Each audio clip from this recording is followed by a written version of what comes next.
जय जगन्नाथ जय जय जगन्नाथ भक्ति पसरार पवित्र अगण को आपण मान स्वागत।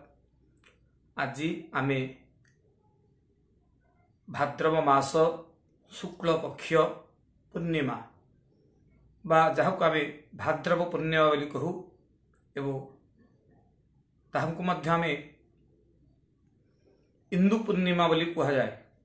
यही इंदु पूर्णिमा बा भाद्रव पूर्णिमा दिन चंद्रग्रहण लगुंट किंतु ये चंद्रग्रहण जो लगुंट केतेबेले लगुंट केतेबेले मुख्य होती केतेबेले पूर्णग्रास चंद्र को ग्रहण चंद्र को करुछंती से संपर्क रे आज सुंदर आलोचना बहु लोकंकर मत अनुमति कर्मे आमे आलोचनाटी देउछु। असली खड़ियोत्र पंजिका रे परिष्कार भाव में लिखाही कौनसी द्विधा मन को न आनी यही नीति नियम आम चलवा दरकार।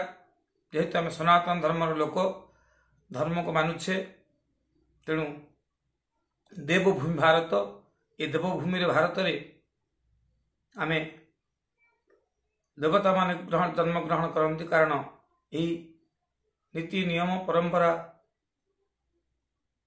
ध्यान जोग यही सब नियम को मानि आमे चलू। तेणु आमर नीति नियम मानिबा कर्तव्य। दिन श्री भागवत पूर्णिमा दिन 12टी हूँ रविवार। रविवार दिन 12:57 रे आमर पंजिका रे लिखा अछि 12:57 देव कार्य निषेध एवं पाकत्याग निषेध। 12:57 पर्यंत समस्त देवता कार्य करा जाय परिबो एवं श्राद्ध मध्य से दिन करा जाय परिबो। तेणु 12:57 ठारू पाकत्याग एवं देव कार्य निषेध बोली कहा जायछि। तेणु केतेबेले चंद्र स्पर्श करुछंती से संपर्क में जानिमा। चंद्र स्पर्श करुछंती रात्रि 9:57 समय रे चंद्र को राहु स्पर्श करुछि एवं पूर्ण ग्रास करुछि। केते को समय ना 11:01 रे पूर्ण ग्रास करुछि एवं रात्र 1:17 समय रे सर्वमुख्य होउछंती।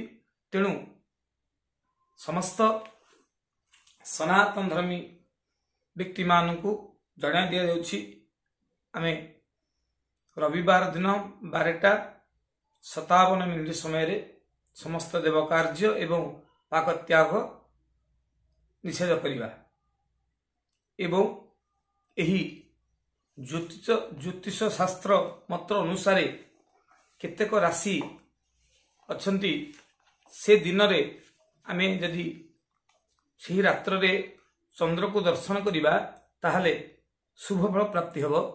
तेणु से राशि माने हेले से राशि मानंकु राशिटी होछि मेष वृष मिथुन सिंह कन्या तुला मकर और कुंभ। यही राशि माने चंद्र को दर्शन कले शुभ फल एवं आउ जो राशि मान रहिले से माने चंद्र को से दिन दर्शन करिवे नाही। जदि दर्शन कले ताले आपनको कुप्रभाव आपनको ऊपर कुप्रभाव पड़िबो। तेणु आउ गोटे कथा जेतेबेले चंद्र ग्रहण लागुछंती से समय आमे यदि चंद्र को किसी अर्घ्य दान करुछंती ताले ताहा मध्य आहुरी पुण्य फल प्राप्ति पाइबा। आमे चंद्र ग्रहण समय बा सूर्य पराग समय आमे यदि जप करिबा ध्यान करिबा ताले महापुण्य फल प्राप्ति करिबा। तेणु करी चंद्र को आमे कि मंत्र पढ़ी अर्घ्य दबा से संपर्क में आसंतु जानिमा। ससलांचित भूचंद्रो सिंहकेयोरिप प्रभो अर्घ्य ददामि देवेशो राहुग्रह विमोचना। तेणु यही मंत्र पढ़ी आमे चंद्र को अर्घ्य दबा। प्रभु चंद्र देवतांकर आशीर्वाद कृपा लाभ करिबा। जय जगन्नाथ जय जगन्नाथ हरि ओम।